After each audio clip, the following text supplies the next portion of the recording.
the quiet corners of research labs and university halls, the earliest digital messages began their journey decades before the world spoke of email.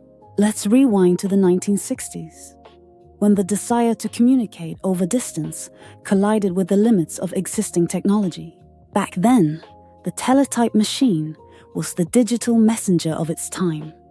Imagine a large, mechanical typewriter chattering away as it sent and received text via telephone lines. Scientists, engineers, and journalists relied on this rhythmic clatter to transmit news, data, and ideas across cities and continents.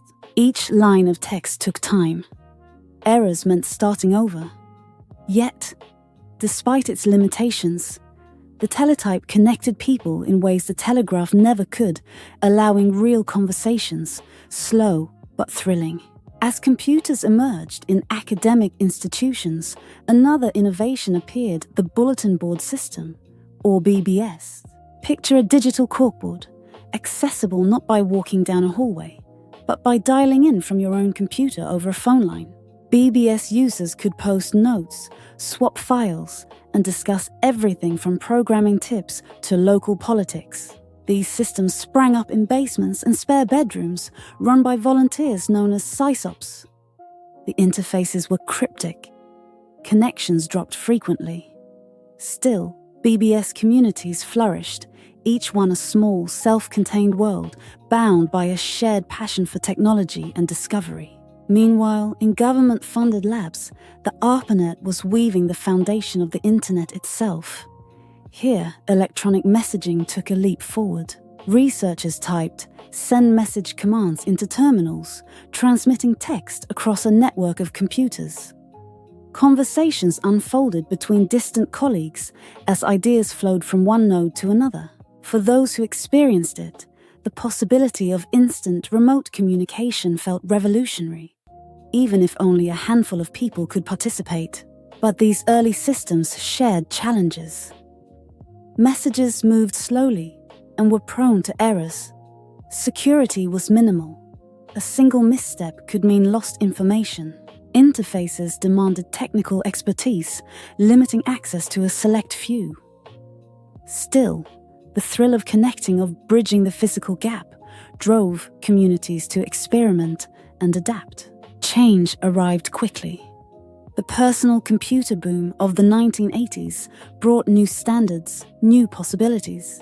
Email emerged, offering a simple, reliable way to transmit messages at the speed of light.